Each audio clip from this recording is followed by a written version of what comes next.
This is the land of Havilah, Joshua 2. Joshua wants to send some spies into the promised land. Verse 1. Joshua the son of Nun secretly sent 2 men out of Shittim as spies, saying, "Go view the land, including Jericho." They went and came into the house of a prostitute whose name was Rahab and slept there. Comment: this is a very dangerous mission for those 2 spies. They're probably pretty easy to spot as foreigners, especially if they open their mouths. Everyone in the Promised Land knows that there's a couple of million Israelites camped on the other side of the river, and that they've just wiped out King Sihon and Og, the Amorite kings over there, and left no remnant of the population. So they're anticipating an attack on their side of the river. So with a lot of courage, these 2 spies crossed the river, entered the Promised Land, entered Jericho, and by the grace of God, they found a helpful prostitute named Rahab who's taken them into her house. As we go to verse 2, we find out that someone has indeed already noticed the spies, and they're being reported. The king of Jericho was told, "Behold, men of the children of Israel came in here tonight to spy out the land." Jericho's king sent to Rahab, saying, "Bring out the men who have come to you, who have entered into your house, for they have come to spy out all the land." Comment: here's where Rahab begins to win her place in the Hebrews chapter 11 hall of faith. Verse 4. The woman took the 2 men and hid them. Then she said, "Yes, the men came to me, but I didn't know where they came from. About the time of the shutting of the gate, when it was dark, the men went out. Where the men went, I don't know.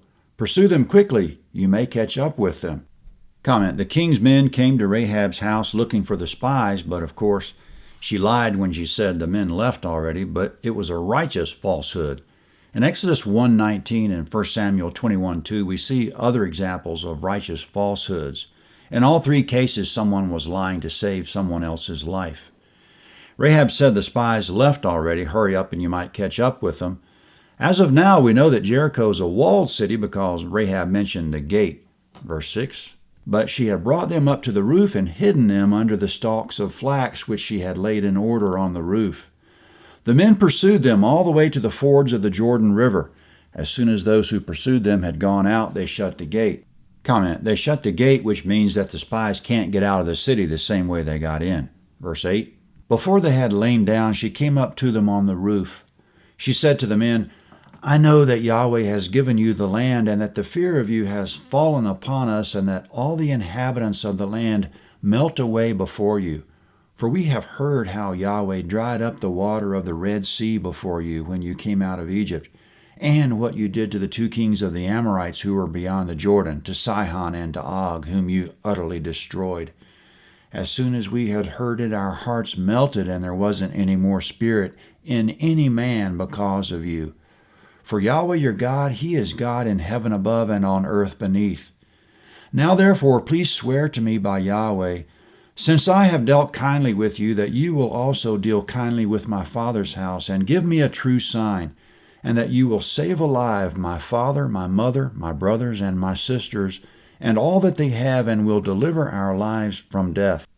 Comment: the fear of Israel and melting away is a fulfillment of what Yahweh told Moses in Deuteronomy 2:25. Quote, "Today I will begin to put the fear of you and the dread of you on the peoples who are under the whole sky, who shall hear the report of you and shall tremble and be in anguish because of you." End quote. That was just before Israel defeated Sihon and Og, and everyone's heard about it now. The Jerichoites also know the history of what Yahweh did 40 years ago at the Red Sea. Even right after that crossing, they sang the Song of Moses, which included the words, "All the inhabitants of Canaan have melted away." End quote. It was more than just lyrics to a song. It was a fact. They are, in fact, melting. They have melted at that time, and they're still melting. Rahab's asking for all her father's house to be spared, meaning her parents, brothers, sisters, and their families. Now the spies have to make a calculation.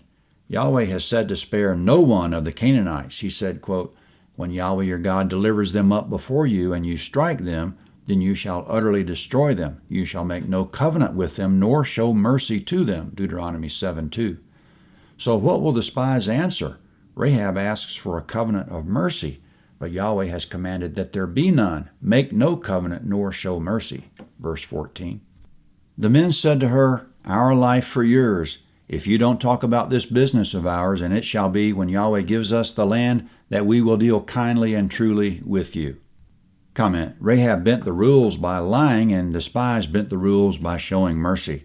And by the way, Yahweh will bless everyone for doing that. Sometimes we need to bend the rules a little bit if we expect Yahweh's blessing. Verse 15. Then she let them down by a cord through the window, for her house was on the side of the wall, and she lived on the wall. She said to them, Go to the mountain, lest the pursuers find you. Hide yourselves there 3 days until the pursuers have returned. Afterward you may go your way. Comment, Rahab knows the king's men will be looking between Jericho and the fords of the river, so she says go the other direction, hide in the mountains 3 days. That will be the slopes that rise up directly to the west of Jericho. Now the spies need to figure out how to keep her and her family safe in the chaos of the invasion. Verse 17. The men said to her, We will be guiltless of this your oath which you've made us to swear. Behold, when we come into the land, tie this line of scarlet thread in the window which you used to let us down. Gather to yourself into the house your father, your mother, your brothers, and all your father's household. It shall be that whoever goes out of the doors of your house into the street, his blood will be on his head, and we will be guiltless. Whoever is with you in the house, his blood shall be on our head, if any hand is on him. Comment, Rahab's house is sort of like Noah's Ark. Anyone inside will be safe. Anyone outside will die. It's also something like the houses during that first Passover, the houses with the blood of the lamb on the doorposts and lintel. Anyone inside such a house was safe. Only Rahab's house doesn't have blood on the door. It's got a red rope hanging from the window, which indicates this house belongs to Yahweh. Hebrews 11:31 says that Rahab didn't perish because of her faith. James 2:25 says that Rahab was justified by her works. So what was it? Her faith, according to Hebrews, or her works, according to James? Her faith led to her work of saving the spies, so her faith and works were one and the same. It was the kind of faith that resulted in works, and that's the only kind of faith that's worth anything. She has faith in Yahweh.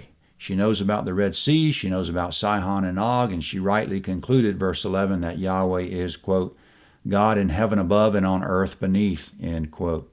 She's already risked her life as a demonstration of that faith. The spies have more instructions for her now, verse 20. But if you talk about this business of ours, then we shall be guiltless of your oath which you've made us to swear.